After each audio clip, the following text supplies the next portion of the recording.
Hi friends, आज हम study करने वाले हैं रेफ्रिजरेशन साइकिल के बारे में। रेफ्रिजरेशन साइकिल में क्या क्या कंपोनेंट्स होते हैं और कैसे काम करती है।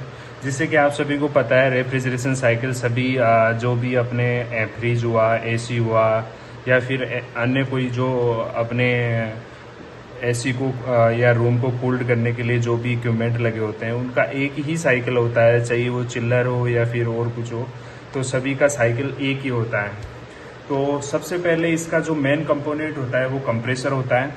कंप्रेसर कंप्रेसर का काम क्या होता है? कंप्रेसर अपने पूरी साइकिल के अंदर रेफ्रिजरेंट को फ्लो को बनाए रखने के लिए रहता है। कंप्रेसर अपने जो रेफ्रिजरेंट है उसको फ्लो को बनाए रखता है। तो कंप्रेसर से क्या होता है कि कंप्रेसर जो रेफ्रिजरेंट होता है उसको कंप्रेस करके हाई प्रेशर जो कंप्रेसर होता है वो अपने जो रेफ्रिजरेंट है उसको हाई प्रेशर और वेपर रेफ्रिजरेंट में कन्वर्ट करके ये अपने कंडेंसर में भेजता है। हाई प्रेशर और हाई वेपर रेफ्रिजरेंट को ये अपने कंडेंसर में भेजता है। और कंडेंसर क्या करता है? कंडेंसर में जो वेपर होता है वो इसको कंडेंस कर लेता है। इसके अंदर क्या होता है? फैन लगा होता है, तो ये इसकी जो हीट होती है उसको ऑब्जर्व कर लेता है। उसके बाद में जो ये वेपर होता है, वेपर इसका लिक्विड में कन्वर्ट हो जाता है। लिक्विड में कन्वर्ट हो जाता है। जो अपना वेपर होता है, कंप्रेसर जो हाई प्रेशर हाई जो वेपर रेफ्रिजरेंट आया वो कंडेंस होके अपने लिक्विड में कन्वर्ट हो गया और उसका हाई प्रेशर हाई लिक्विड की फॉर्म में ये चेंज हुआ। उसके बाद में ये जाएगा ड्रायर में। ड्रायर का काम क्या होता है? ड्रायर इसलिए यूज किया जाता है कि ड्रायर में जो भी अपना मॉइस्चराइजर होता है अपनी रेफ्रिजरेंट में, तो उसको ये फिल्टर करके आगे भेजता है। तो यहाँ से जो रेफ्रिजरेंट है उसका पोजीशन वही रहेगा, हाई प्रेशर लिक्विड रेफ्रिजरेंट। इसके बाद में ये जाएगा कैपिलरी ट्यूब में। कैपिलरी ट्यूब क्यों लगाई जाती है? जो रेफ्रिजरेंट होता है उसको एक्सपेंड करने के लिए कैपिलरी ट्यूब लगाई जाती है। बड़े बड़े जो इक्विपमेंट होते हैं उनके अंदर एक्सपेंसिव वाल्व भी लगाते हैं, एक्सपेंशन वाल्व भी लगाते हैं, एक्सपेंशन वाल्व भी यूज करते हैं बड़े जो इक्विपमेंट होते हैं उसके अंदर।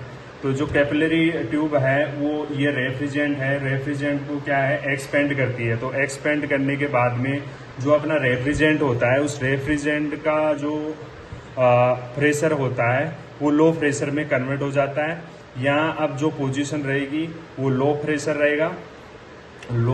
रहेगा और जो लिक्विड है अपना जो लिक्विड है लिक्विड की फॉर्म में ये रहेगा।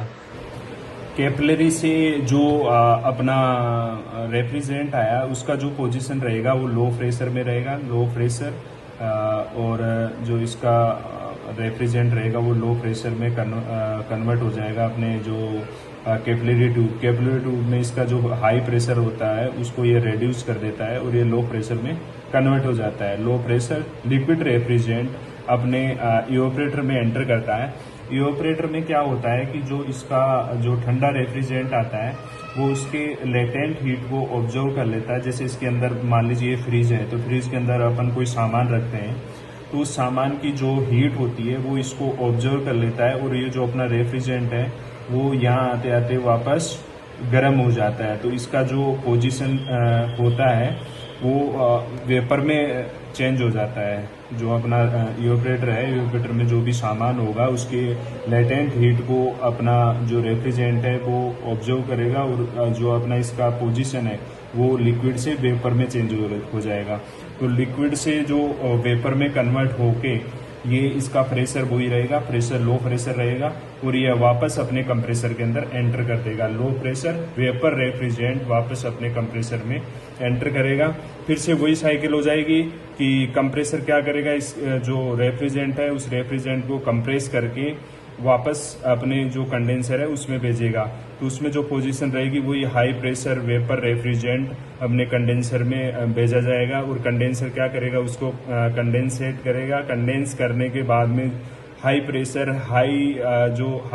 और वेपर रेफ्रिजरेंट को ये लिक्विड में कन्वर्ट कर देगा। हाई प्रेशर लिक्विड कन्वर्ट करके ये वो ड्रायर में भेज देगा। ड्रायर में वही जो मॉइस्चराइजर होगा उसको ये दूर कर देगा और उसके बाद में जो अपना कैपिलरी ट्यूब है उसमें भेजा जाएगा। कैपिलरी ट्यूब जो अपनी रेफ्रिजरेंट है उसको एक्सपेंड करके इसका जो हाई प्रेशर होता है उसको लो प्रेशर में कन्वर्ट कर देता है और इसके बाद में जो ये प्रेशर रेफ्रिजरेंट आएगा वो अपने एवेपोरेटर में आएगा और एवेपोरेटर से वापस यही कंप्रेसर में जाएगा। तो ये अपने जो रेफ्रिजरेशन साइकिल थी, आई होप आप सभी को समझ में आई हो। Thank you guys.